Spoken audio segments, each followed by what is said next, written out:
Welcome back, Panther fans. I'm David Brown here with Ryan Graham, Hey, y'all. Tim Thurber, Ben Moore, What's going on? and this is State of Atlanta. Welcome back, guys. Welcome back, Ben. First time this season, I believe, right? I forget how much. That's you right. talk Yeah, about. man. Yeah. Been busy. I apologize. Right off the rip. A couple weeks ago, we were trying to get something on the wax there, but had some family stuff that had to attend to. But yeah, glad to be talking to you guys. We don't have a lot to talk about. It's a bye week, right? It's boring. Nothing to talk about. Just shooting it. It should be kind of fun today, right? Should get a win, right? Yeah. I figured this would be the perfect time to have you because there is nothing to talk about. Nothing's happened the past 4 weeks. We've got nothing to worry about the next 9 weeks. It's going to be easy peasy, right? I feel that way for sure. I mean, yeah. Is it opposite day? No. All right, let's jump into Vandy because I know we talked a lot of trash about having beaten them last year, and we'd do it again this year.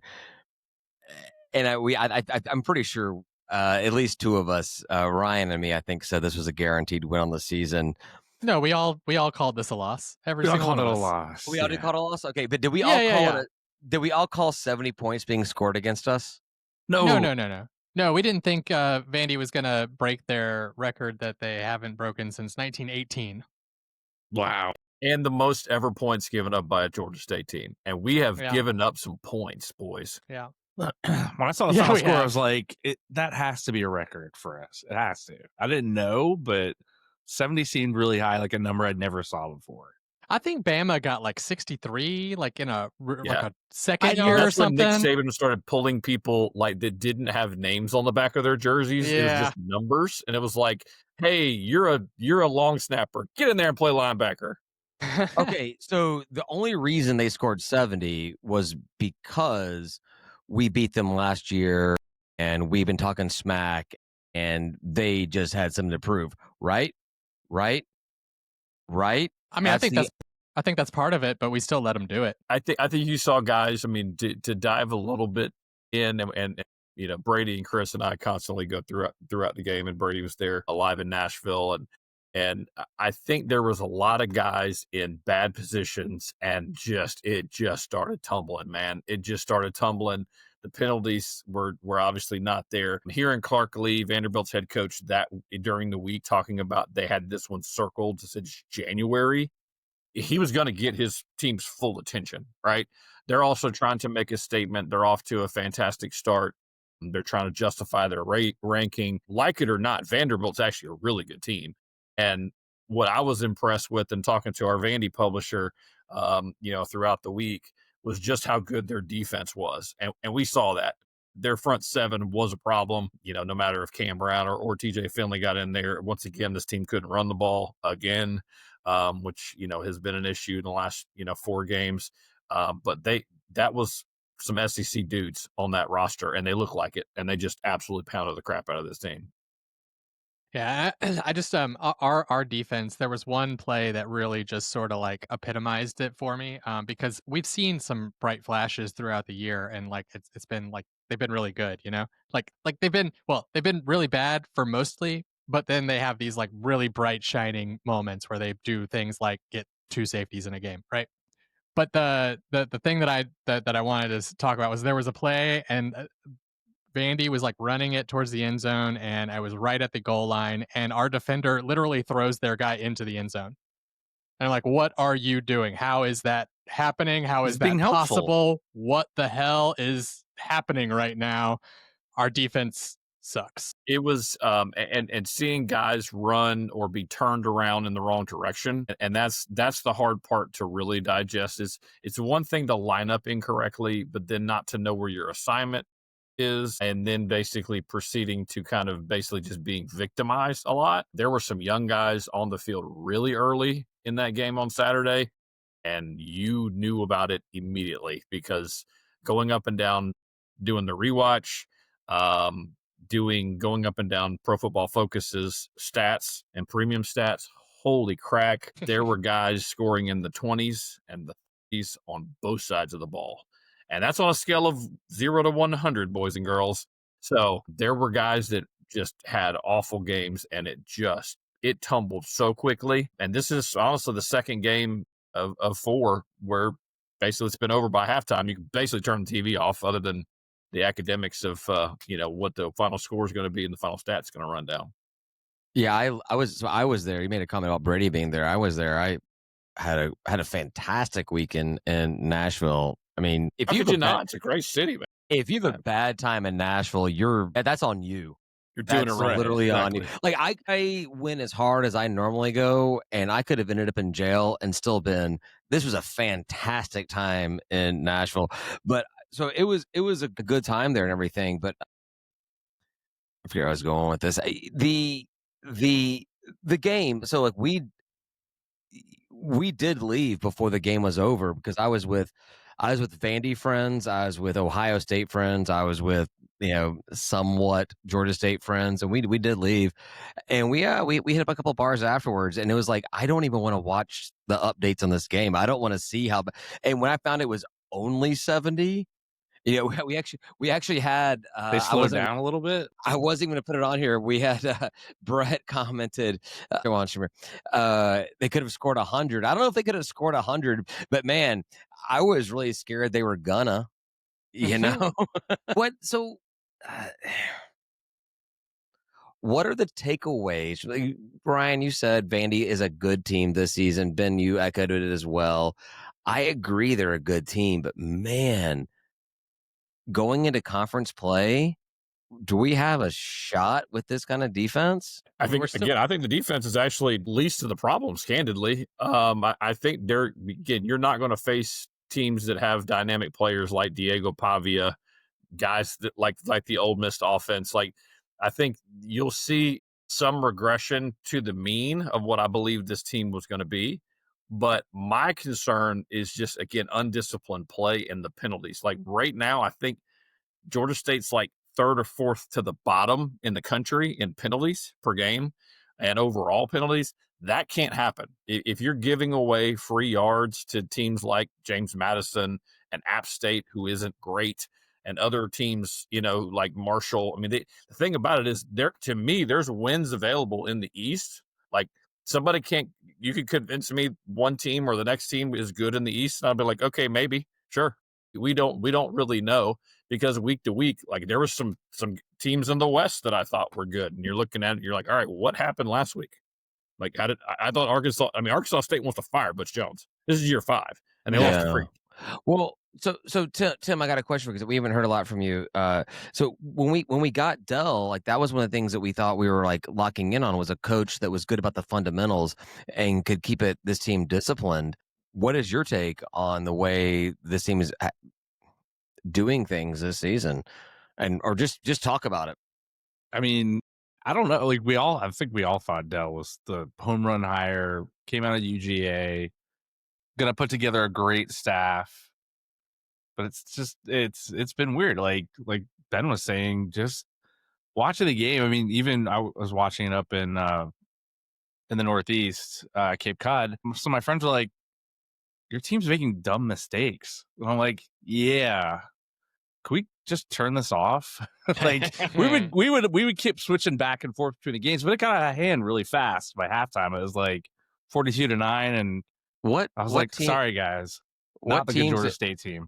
What teams did people in the Northeast watch? What on College Football Saturday? What teams in the North? Because I know it's not like Rutgers. It was all UGA people. I didn't care about anything. Oh, okay. Yeah. The funny thing is, people in the Northeast were like, "Yeah, we don't really do football that much up here, outside of a handful of teams." Yeah, so my brother-in-law, born and raised in Syracuse, is an Ohio State fan. So exactly. So that's the way. Is it do we have the wrong people in the assistant coaching positions? Because Dell's not the one that's enforcing all the technical penalties and stuff. It's the people he's hired beneath him to kind of work with the team and make sure they don't do these types of things. So here's a question: is it just Georgia State's not alone in this? But how many new players do we have on the roster this season between high school and transfers? Is that something where it just takes 4 games to kind of get your timing right? It can, but I think the biggest issue that I'm seeing too, like pre-snap penalties and lining up incorrectly. I mean, you had even in the Murray State game, you had basically a beautiful dot to Ted Hurst, basically with a walk-in touchdown, perfectly thrown ball is completely wiped off because someone didn't line up correctly on the line of scrimmage. You had Onside two kick. senior players basically jump the snap count and get false starts at home, which we already know is good grief. There's no one in the stands that's going to scare anybody. So like if your own team is getting like it's mental focus at that point. Like, yes, the coaches have to coach them, tell them when the snap count, but guys actually have to know it. And guys that have played football, I mean, you see freshmen make mistakes. Okay. TJ Payton take the ball out of the end zone when he's not supposed to, or, making mistakes, things like that. All right. That's going to happen because he's new to college football.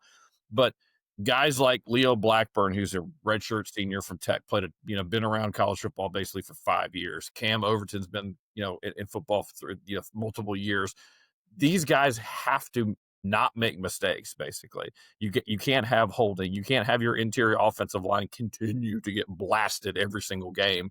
And to Dell's credit, they've been throwing all kind of different bodies at that to try to figure out this O-line, because that was the number one thing I said walking into this season. The running back room can be very, very good, but you got to have an offensive line blocking in front of them.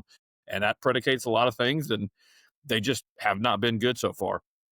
Well, what's up with the quarterback situation? This is something we talk about every week. Is like, we started with Shandon, not Shannon. We started with Shandon. My God, we start with Christian. Maybe that's a thing to move to do. Maybe that's the answer. Yeah, I was going to say, my man Shannon Sullivan. He got any? Let's put him in there. Eligibility left. We can run him Wildcat. Let's go. At this point, why not? No, so we start with Christian, and then the news broke like the next day or Monday or whatever it was about Finley being on the team and available, and he gets a start and he looks good, and then injured, and then Cam come in, and we kind of were going into this game with Cam is the man and everything. And so what is Dell? And I know Finley got injured in that Memphis game, but like, is Dell too quick to switch on quarterbacks? Is he not relying on guys enough? Like, what's going on there? Finley can't hang on to the ball. That's his problem, right? He keeps throwing picks and he's got a fumble in this game, and like, if you can't hang on to the ball, you can't be the quarterback. Like, just like I said in the first game, like, can't complete passes, you can't be the quarterback, right? You can't hang on to the ball, you can't be quarterback. And Cam Brown has been balling out, frankly. I mean, he even did really well against a awesome Vandy team, right? I mean, and so, like, I don't know. I think it was weird not to see Cam Brown run out there and start. Like, I don't really know why that didn't happen. I think everyone sort of was in agreement. Like, I think Cam Brown is the guy right now, and it was a little weird we didn't see that. I expect that in James Madison, though. I think Jimmy Madison, Cam Brown better be in that first snap. I don't understand if he's not. All three of us thought it should have been Cam Brown against Vanderbilt. Yeah, it was head scratching, truly. But Brady tweeted out live during the game. It was the same. TJ got the first two series, and then Cam came in, and I'm looking at it and going, all right, but it's clear Cam moved the ball, and Cam. And I'll be honest, in the Memphis game, and credit to Dell for basically taking the blame for it afterward and saying, hey, I screwed up. I should have pushed basically to get Cam back in the game, knowing that TJ was hurt in the Memphis game. I believe that's a 4-quarter game. I really do. And Cam Brown was moving the ball in that game. He gets basically yanked. TJ was not right, could not put any kind of effort on the ball. You could see him shorting that. And this is also where I start kind of looking at some of the offensive staff and identifying the players and say, hey, look, this isn't working. Like, what he's doing is not working. And Ryan, you mentioned it. You can't turn the ball over. And also, you got to move the offense, and you got to, make plays. And that's where Cam's difference is his legs. I mean, he can move around. He can move to throw. He can move and kind of get active. And again, for consecutive weeks, he was like Pro Football Focus's top G5 quarterback, like rated wise. So it was very confusing. I think this bye week should settle some things, and I certainly hope so, because again, James Madison's probably got the best front seven in the Sun Belt. So you're going to get tested again, not to the level of a Memphis or Ole Miss or Vandy per se, but still very tough defensive line. A lot of pressure is coming at you.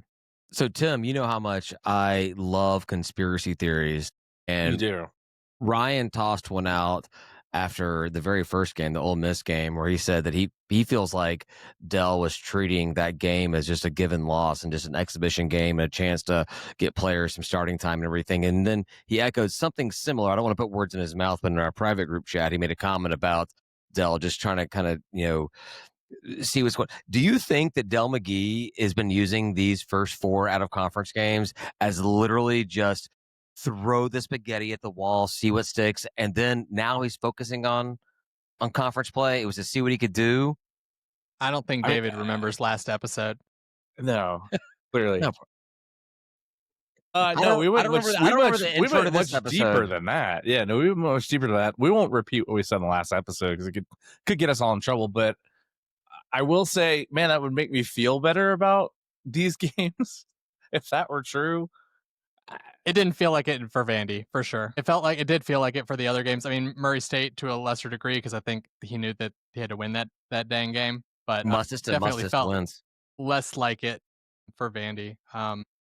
So what do you think? What do you think about our conspiracy theory, Ben? You think that Ryan's onto something here, or do you think Del McGee went into that Ole Miss game with the every intention to win that game? Absolutely. But the problem is you realize real quick that what we're doing isn't working and this is going to be bad. I think, again, if Rickman hits the field goal and it's 17-10 walking into halftime, so much you feel different. a heck of a lot better than you do at 23-7. And then Ole Miss immediately gets the ball and runs it straight down the field, 30-7. At that point, talking to folks in and around the program, it was basically garbage time from that point forward. Right. Fast forward at 2 weeks, that basically same thing happened again, where Georgia State's up 30-7 on Murray State, and basically the entire benches were emptied. And I don't love that either. Dell has been committed that, hey, we're going to play a lot of players. And, even Kirby, I think, said it up in Athens saying, hey, he wants to lead the nation and players played this year. On average, you're playing about 30 guys on either side of the ball. That's a great strategy if you're winning big or losing big.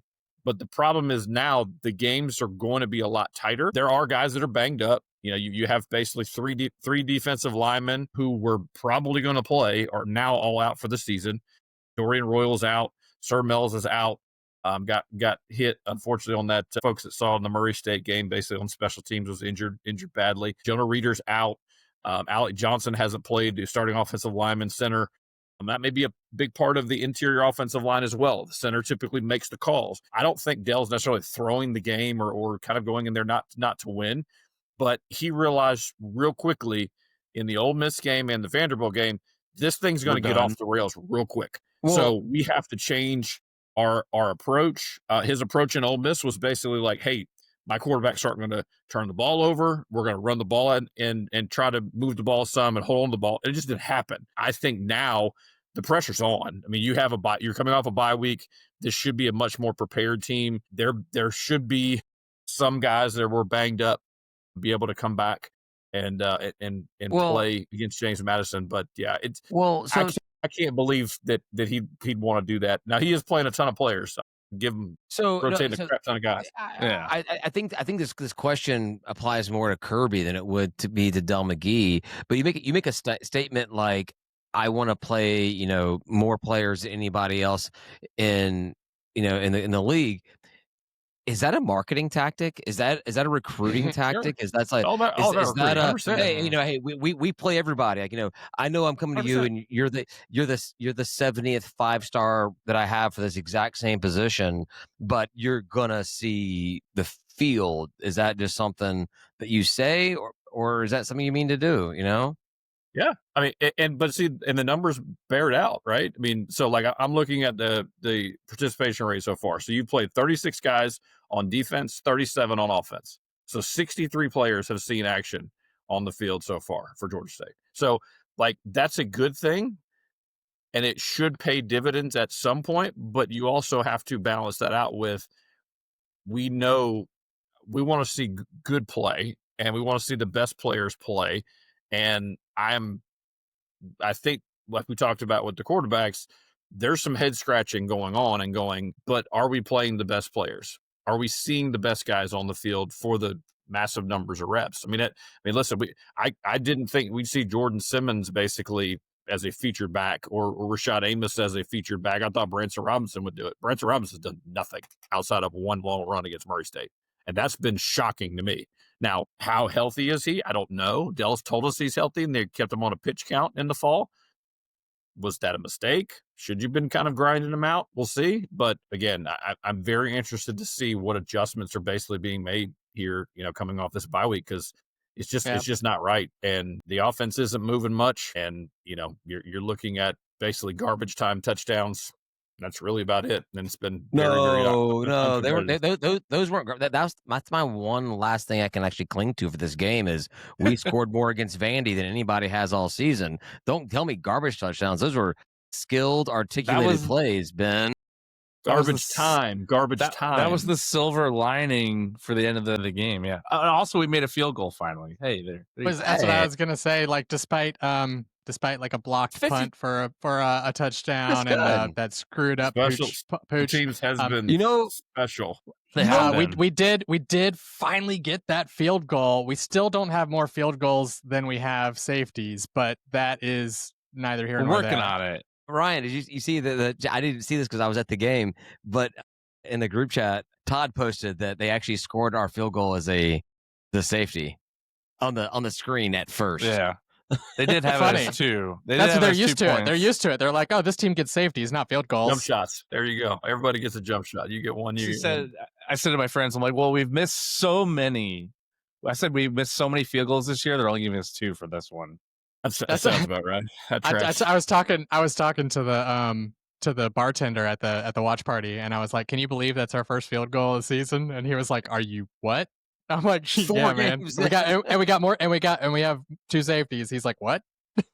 What? Well, we were tracking to have basically as many penalties as we had points. So, in the game prior, we had like 100 and some yards of penalties too. So it's like, what do we? That has to get cleaned up. I mean, that's garbage. All right. So that was a question I wanted to ask you, Ryan, because I want to get another comment from Brett in here. David, you were having a really good time. I was having a good time at the game. So I have no memory of whether or not you made it to the watch party at Wild Leap. You did make it to the watch party. And was it just as good as before? Less attendance, better attendance, the burger just as great? Tell me about the watch party. Yeah, so no free burgers, and instead they were running if you bought a burger, you got an entry into a contest to get a suite, I think for 16 people, and it's gonna be catered by Midnight Burger. They said we'd get an email. I had 2 entries, and I'll tell you what, when the game started, yeah. I mean, I didn't in my party, so like Denver got one and I got one. Gotcha. Jesus, man. Plus they're good, man. So you just eat some burgers. Don't judge me. That's respect. That was a respect. Sorry, go ahead. So I hope we win. If we win, then our patrons are going to be pretty happy with us because they'll get some burgers, I think. And then, but the thing was, we kicked off late, so I hope you guys dealt with that weather delay. It wasn't too harsh for you guys. I hear it was really insane up there. Horrible torrential rain, right? Yes, but it started about 8, and I counted at that point, and there were 25 people in the room. Yikes! And then I overcounted by a few. There was a family watching that I think didn't know we were just doing there. A watch party. Yeah, because they changed the TV and they left, and so I was like, oh, okay. So I don't know. It wasn't awesome, but I mean I still think it was it's better attended than a lot of ours. Just go ahead and give full credit there. And I think that I love that they're doing it, right? Like we need to do this more often. We need to push it more often. I have had a lot of trouble finding the details of it, like on the day of. When I go look for stuff, I'm like, man, where is this email? And it's like buried in an email somewhere else. And they might have made a social media post, and I didn't go onto FIVO or whatever, even though that's not where tickets come through and sign up. So I'm like, oh, what am I doing here? The times are all crazy. Like one place says 6, one place says 7, one address says Center Park Stadium, another address says Wild Leap, and I'm sort of like, oh, well, I happen to know that it's at Wild Leap, so it's okay. But like, I mean, these are things that people don't want to have to juggle around. So I hope they tighten up. So We'll do the barriers next to one. entry. We if should never have a barrier to entry and an Yeah. obstacle. I should never know this.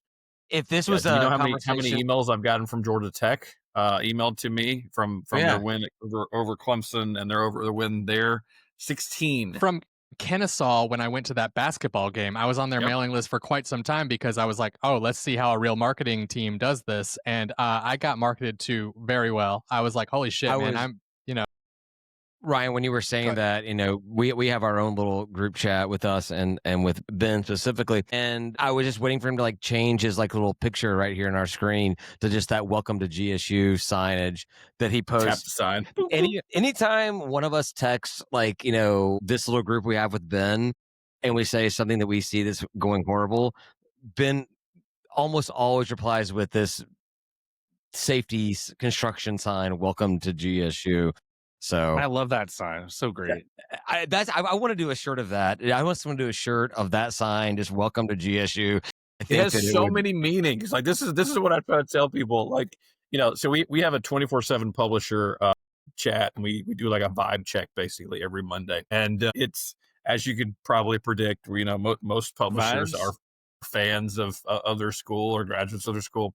And you get the roller coaster from week to week, and I'm just like, yeah, man, like vibes are not super. And Yeah. No. it's we've seen this movie before, right? At some point we will have some scheduling that will not get off to a 1-3 start over and over and over again. I will say, like the thing is as a Georgia fan second, right? I am looking at Vandy and saying, thank God that Georgia doesn't have to play them, because Vandy is looking good, and Ole Miss, Memphis, and Vandy are all gonna, like, the fans of those programs are all gonna look back on 2025 and have had a special season.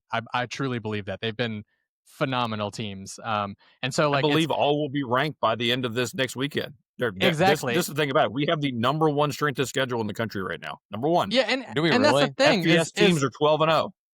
And that's the thing, is that they're so good, and so you asked about James Madison earlier, David, and it's like we play in the Sun Belt, right? So the teams are going to be different than the ones that we have been facing, and we did handle our business against Murray State, not as much as we'd like, right? But we handled our business, and I think we can handle our business against anyone in the Sun Belt. It's just a matter of like cleaning up some of these things, right? I mean, as long as the defense can keep making like 5 really special plays per game, they're going to hold Sun Belt offenses in a way that they couldn't hold a Vandy offense or an Ole Miss offense or a Memphis offense, right? Like, you just can't have 5 good plays, but you can against Jimmy Madison.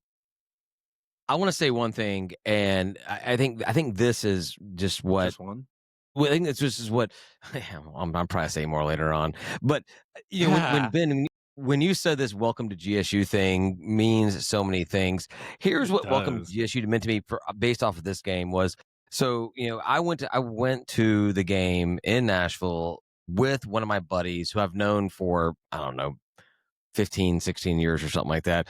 And he is a Vandy graduate. He graduated in I think he said he graduated in 1990. I graduated high school in 1996.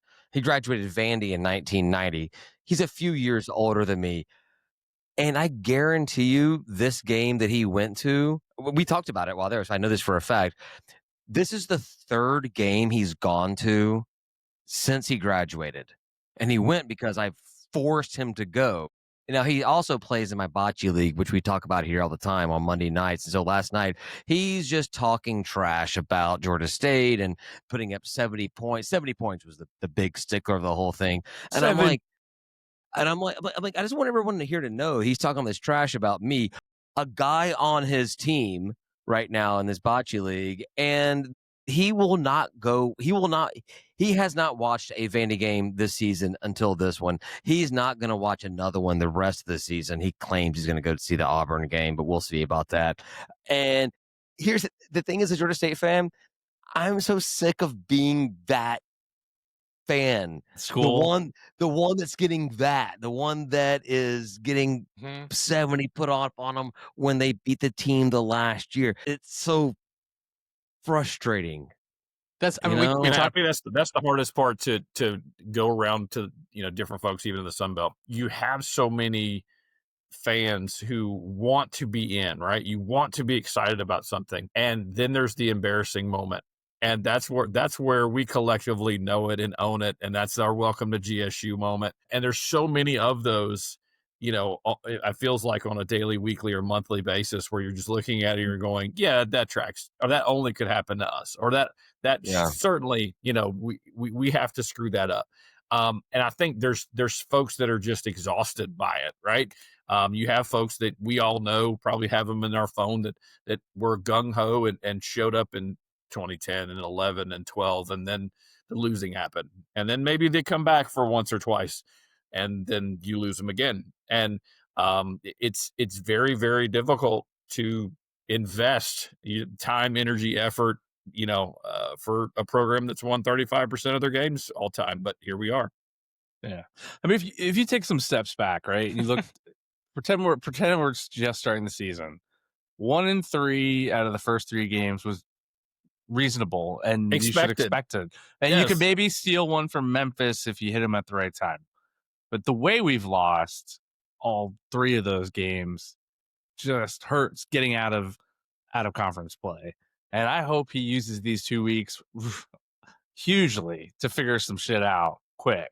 Otherwise, the Sun Belt is not going to be pretty. That was my exact transition into the next topic, which was how we feeling about this season based off the first 4 games. Yeah, even looking into them there, Tim, which I appreciate. Yeah, so we came into the season saying, maybe not all of us, but I think the realistic expectation was 1-3 is very, very much expected.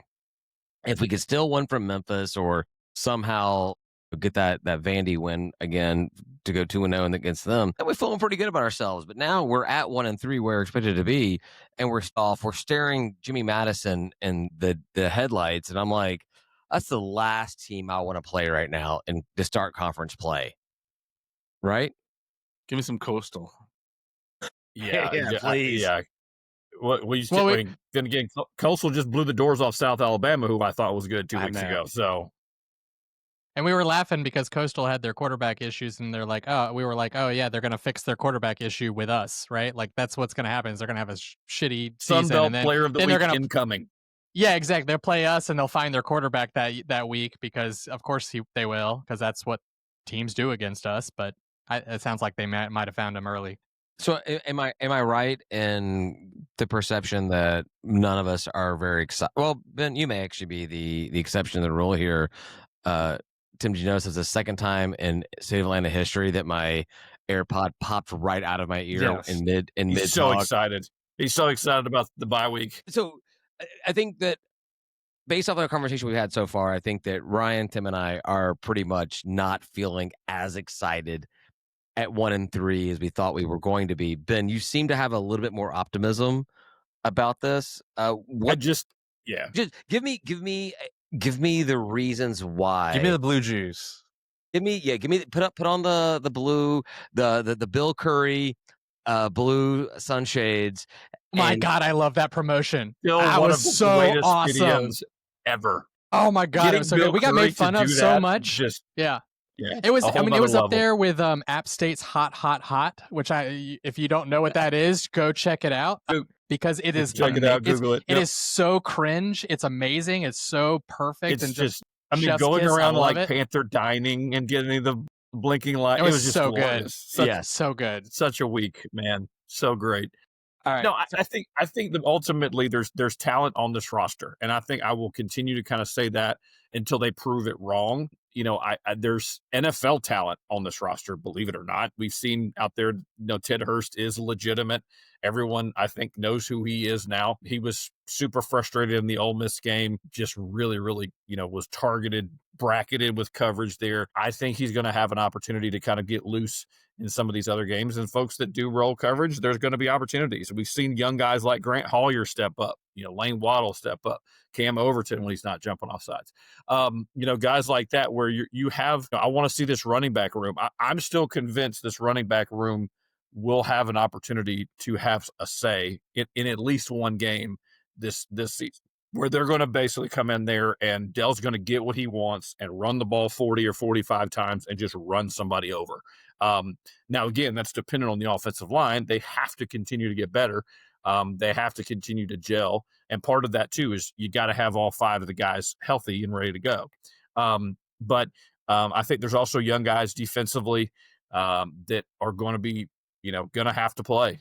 Demain Wilson's hurt right now, and I don't know how long he's going to be out, but it could be a while from what I'm hearing. So we'll see about that. But I mean, ultimately, there's young guys in the secondary. Bernard Kazi is basically a freshman, so he's had moments where he's looked like a freshman. He's had moments where like, okay, yeah, you see why that guy was recruited to play at LSU. And, do we see guys like Tyler Scott, who was obviously a humongous, embarrassing moment that went viral in week 1? Do we see him again? Was it a 4-game suspension? Is it season long? I don't know. But I think there's talent on this roster. Again, there are teams, if you talked around the Sun Belt, not everyone has their own team figured out right now. And also there's guys, I feel like almost weekly going down in the Sun Belt with significant injuries and key pieces. So they're having to figure things out as well. I would venture to say, and this shouldn't be a hot take out of any side, I don't believe anybody in the Sun Belt could withstand the FBS schedule that this team has played. I just don't. I think Memphis is really good. Well, they may win 9 or 10 games. You've got 2 SEC opponents who are really going to win a lot of games as well. So I mean, think that's the difficult part about just beat Arkansas State. Yeah, I mean, listen, and again, it's hard to win on the road, right? I mean, and again, everyone wants to, fire Butch Jones into the sun now because it's basically year 5, and he was the babe, the boy. Hey, he's going to come in there, a champion of life there at Tennessee. It just hasn't been great.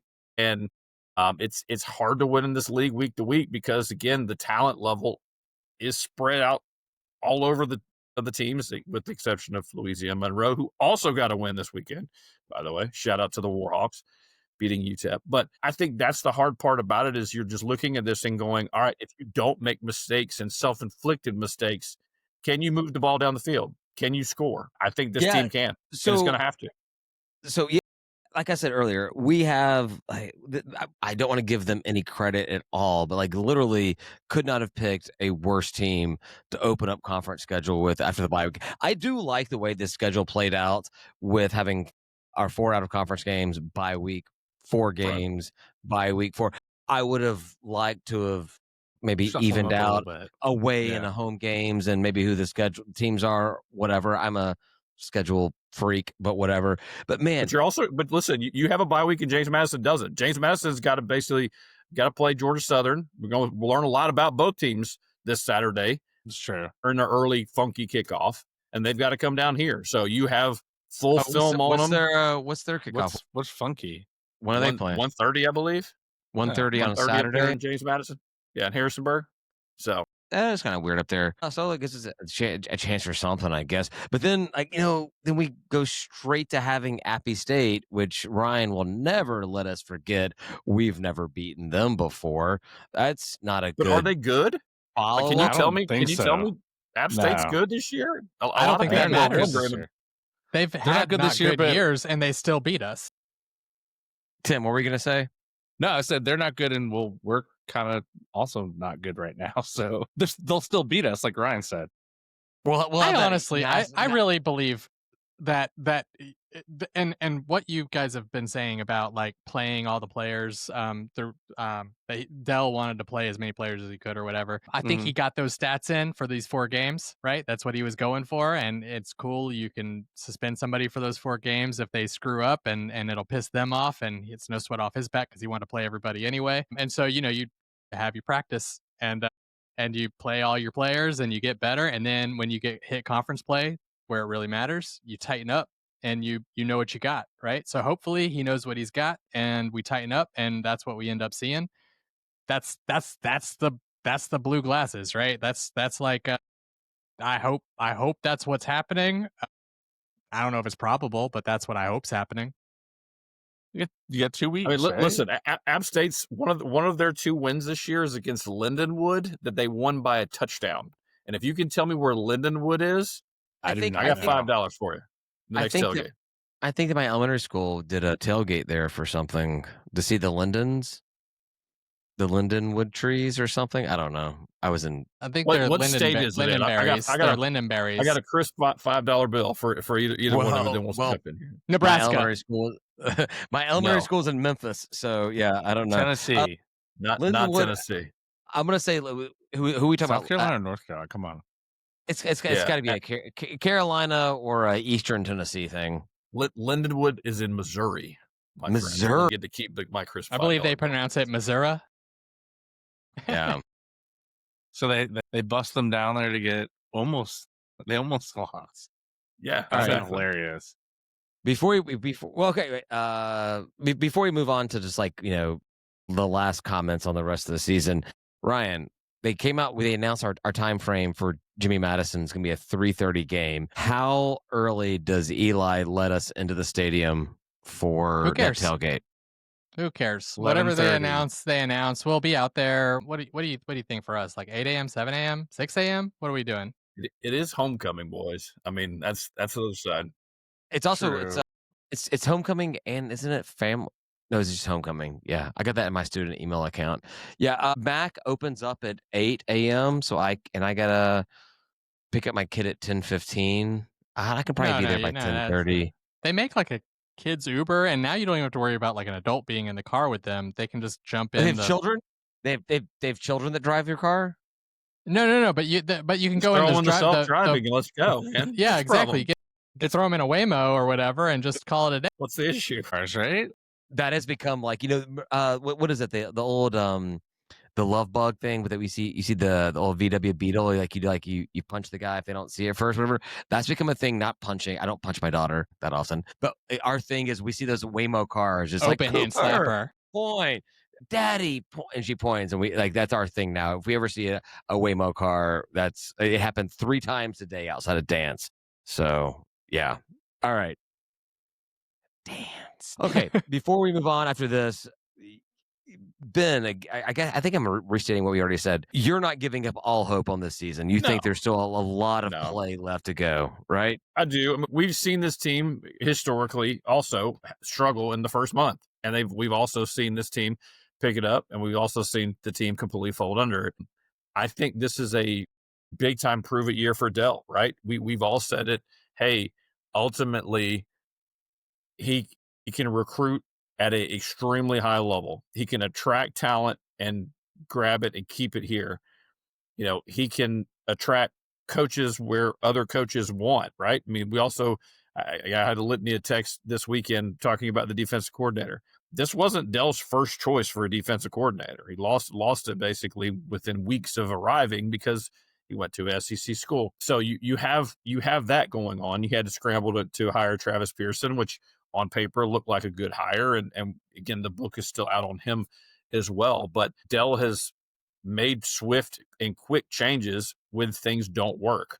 So I have to believe that going into conference play, and as we've kind of hammered the point here, this bye week is an important one for his coaches. I think it's important for him. Homecoming, historically, the party's been outside and folks have stayed outside. We haven't seen folks come inside. Dell's talked a lot about trying to make sure people are actually in the building because that obviously is important for recruiting purposes. His team energy, we saw it in the Murray State game. My goodness, it was basically a bring your own juice type game. So the team is going to have to, perform better and cleaner. And that's what I want to see coming out of this bye week. You're not going to be favored to beat James Madison at home. You're just not.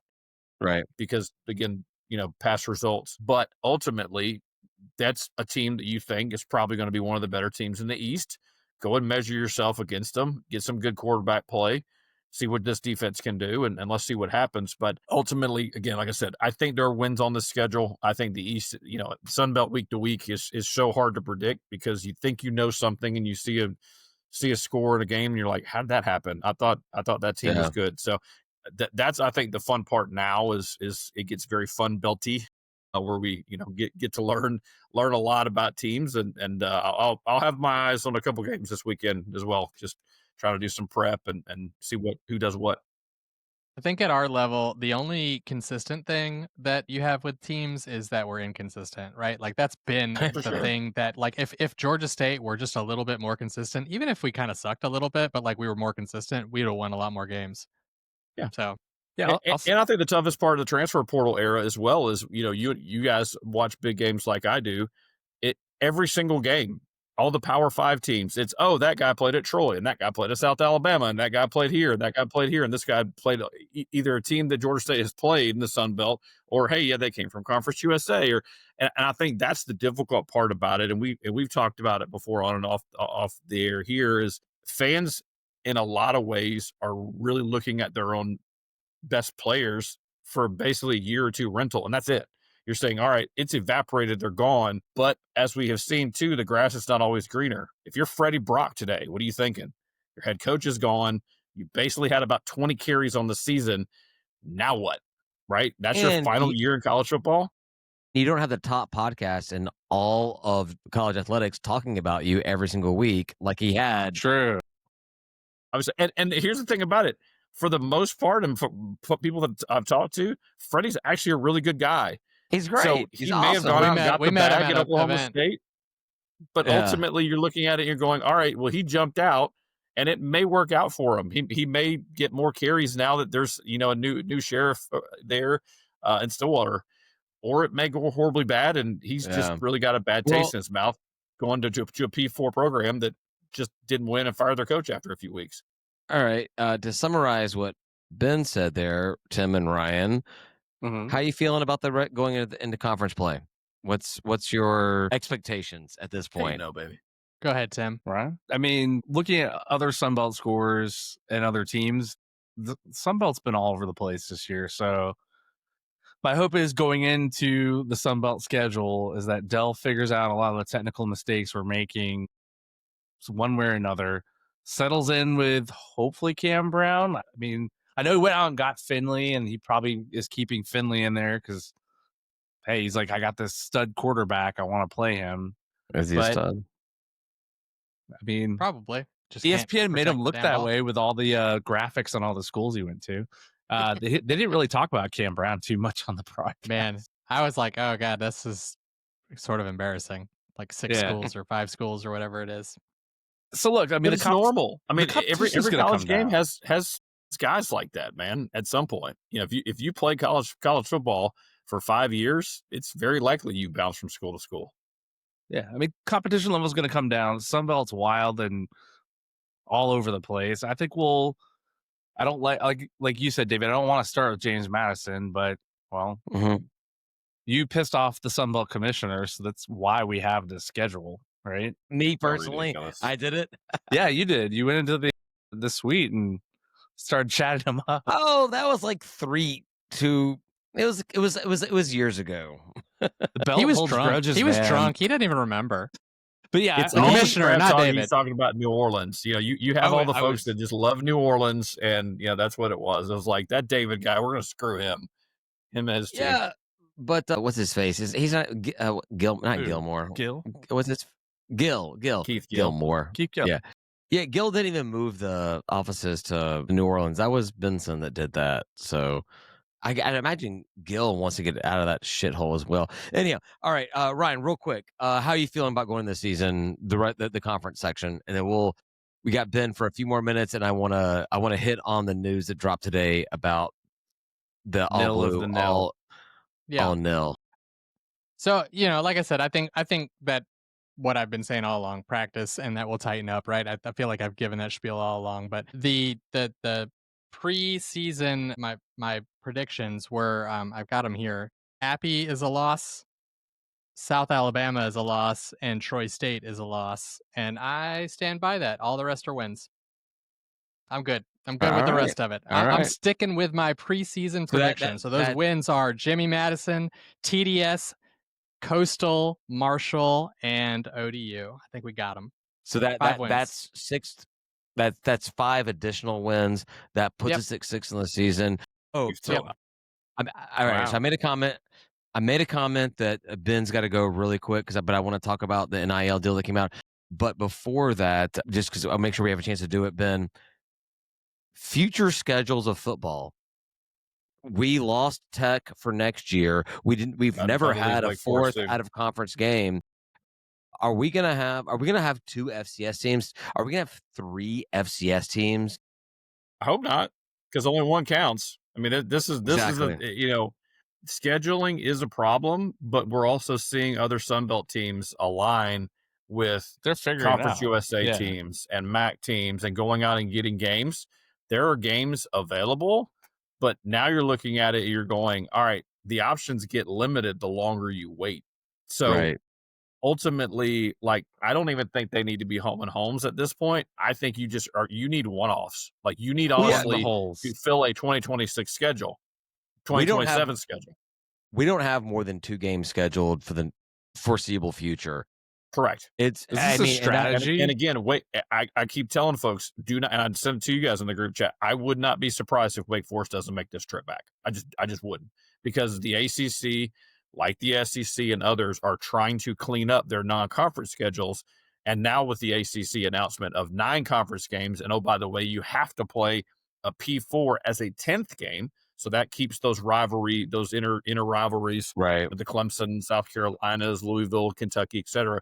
And you're looking around and going, all right, well, now what? Right. And your options get pretty limited. Chris and Brady and I were going through them. I know David as much as he loves scheduling as well. We looked at it as well. There may be some West Coast trips here if you want to find a Power 4 opponent. Oof. You may have to go out to USC.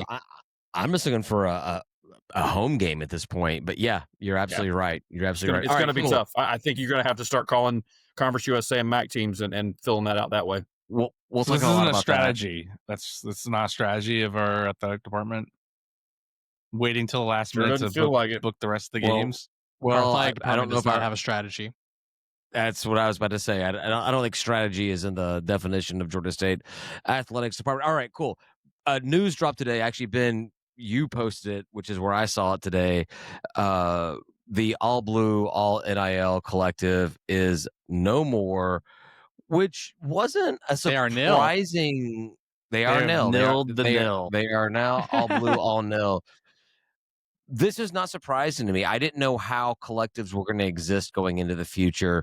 Because I know you got to go. Give me your take on it, and if you got to drop, we'll talk about it ourselves. Yeah, no worries. It's not one of those, where you hear Will Ferrell yelling, "Everybody panic." We kind of knew this with the House settlement. Is ultimately name, image, and likeness collectives were probably going to go away just simply because of the revenue sharing. Now, this required.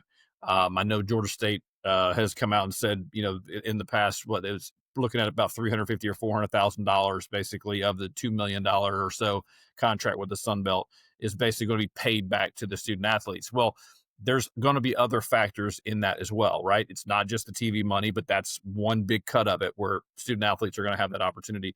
Also, as Brady kind of put in the piece today on the site, the opportunities were very, very limited. It was basically like, hey, come out and, see your players from XYZ sport and have an autograph signing. You can do other things, certainly outside, but are advertisers really going out there looking for Georgia State athletes at this point? No. And it went the way that I thought it would. We've seen other collectives kind of dry up as well. We saw the Classic City Collective up at UGA basically close its doors, and now everything drives through the athletic department. So I think, again, it's run its course for Georgia State. Overall, will there still be NIL around? Sure. But I think now, having that outside firm, having to go and like rubber stamp all these different things, and they were backed up. Good grief. They were like over half of them were not being approved or whatever. So I think getting out of that red tape and just saying, all right, here's the revenue that's coming in.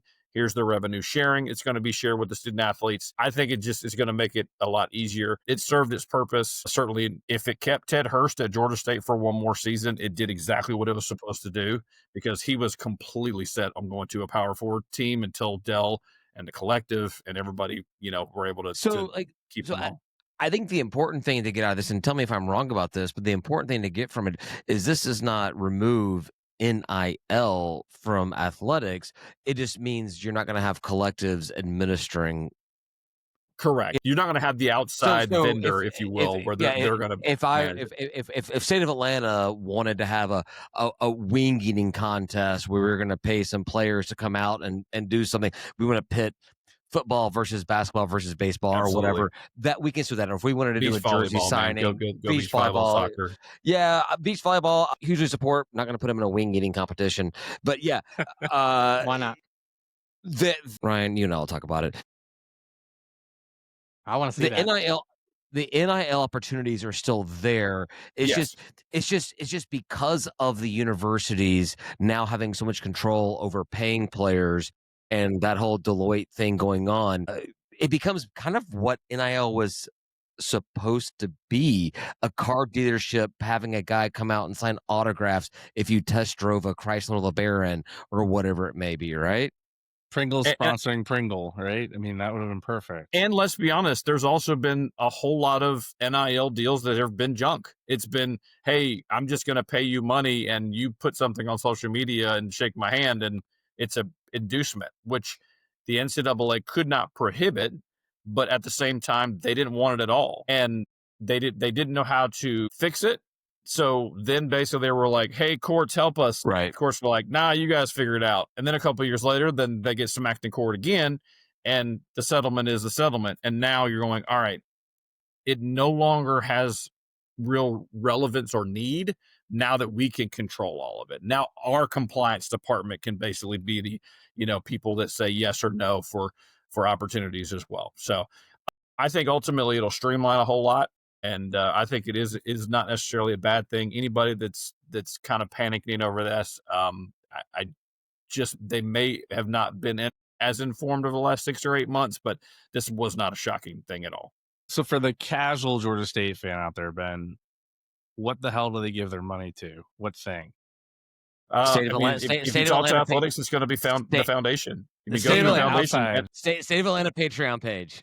Okay. Other than that, so what do they give their money to? Like and subscribe. No, yeah, but no. I think the foundation side of things. I mean, you obviously can still give to athletics as well, and go from there. That's what I'd recommend if you want to go that route. So, cool, awesome. Boys, I got to sign off. Appreciate you as always. Thanks for having me. Hey Ben, when you hit the leave button, the website's going to say it's uploading your content. Just wait till it says 100%. Before I will not you close leave. I'm going to hit leave, and then I'm not going to leave. I'm just going to have it hang out here for like an hour. Perfect.